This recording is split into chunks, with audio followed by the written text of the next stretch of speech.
Bonjour à tous. Alors aujourd'hui on en profite, on a des copines qui viennent à la maison, on va essayer de leur faire découvrir un petit peu comment manger végétalien avec des plats qu'on espère qui vont être très très bons. Mais ils sont très bons. Ouais, ils sont très bons, c'est vrai qu'on les a déjà goûtés donc on peut vous assurer qu'ils sont très bons. Donc on en profite pour vous filmer ça. Donc ce sera en fait, nous on va le proposer en apéritif, c'est un hummus maison. Et puis un plat avec un curry de pois chiches avec des légumes servis avec du riz. Alors à vos tabliers! C'est parti!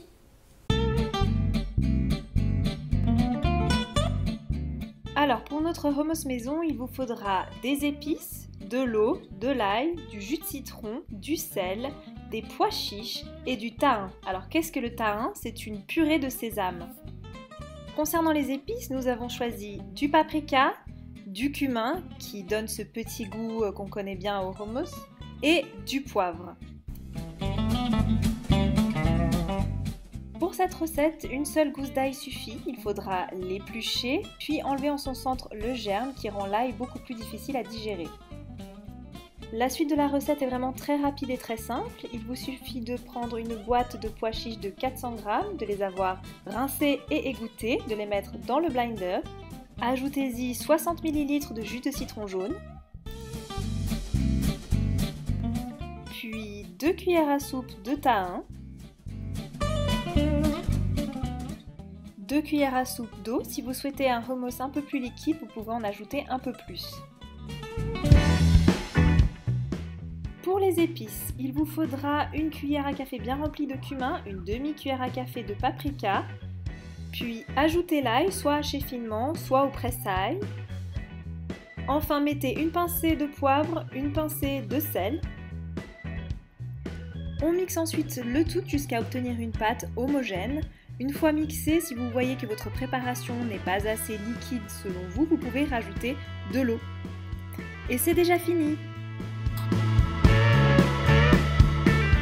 Pour accompagner notre hummus, nous avons choisi des carottes crues et des courgettes crues que nous allons couper en bâtonnets et disposer dans de petites verrines. Et voilà, cet apéro est maintenant terminé, nous allons pouvoir passer au plat.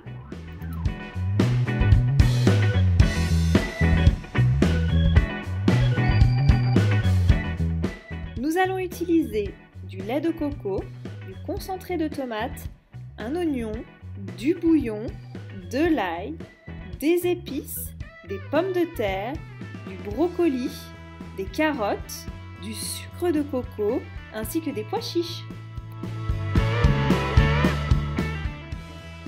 Mettez dans une casserole les pommes de terre et les carottes. Après les avoir bien lavées, bien frottées, vous pouvez aussi les éplucher. Pour 4 personnes, nous avons pris 6 petites pommes de terre et 2 carottes. Remplissez votre casserole d'eau et mettez-la sur le feu à feu maximal jusqu'à ce que vos légumes soient cuits. Ensuite, on préparera 4 gousses d'ail que l'on va éplucher puis couper en leur centre afin de retirer le germe et un oignon qu'on va ciseler finement. Petite astuce, afin de ne pas pleurer lorsque vous découpez votre oignon, il faut l'entreposer quelques heures au réfrigérateur avant de l'éplucher. Une fois ce travail terminé, vous pouvez laisser votre oignon et vos gousses d'ail de côté et nous pouvons passer à la suite de la recette. Dans un bol, versez 125 ml de lait de coco. Avant d'effectuer cette opération, il est très important de bien le mélanger pour qu'il soit homogène.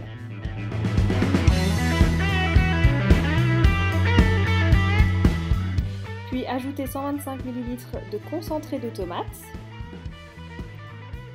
Et nous allons enfin ajouter les épices à notre préparation, une grosse cuillère à soupe de curry, puis une cuillère à café de paprika doux, mais si vous voulez votre mélange, votre sauce un petit peu plus épicée, vous pouvez mettre du paprika un petit peu plus fort.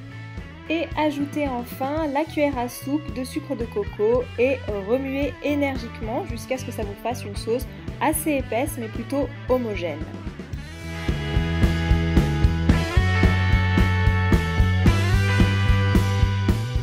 Pendant que nous faisions tout ça, nos carottes et nos pommes de terre ont fini de cuire. Vous pouvez baisser le feu, puis ajouter un brocoli. Alors nous, pour 4 personnes, nous avons choisi un gros brocoli qui va finir de cuire à feu doux, à couvert, dans votre casserole.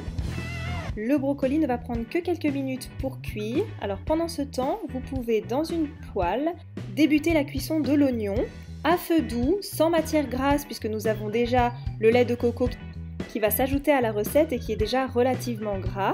Donc avec de l'eau, vous cuisez votre oignon vraiment lentement jusqu'à ce qu'il brunisse. Une fois qu'il a obtenu la couleur que vous désirez et qu'il vous semble cuit, vous pouvez ajouter les gousses d'ail que nous avions préparées au préalable. Après 1 à 2 minutes, ajoutez votre sauce et mélangez bien le tout.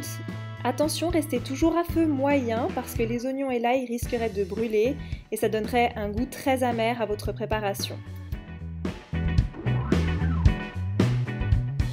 Vous allez pouvoir ajouter une boîte de 400 g de pois chiches que vous aurez bien rincé à l'eau courante auparavant.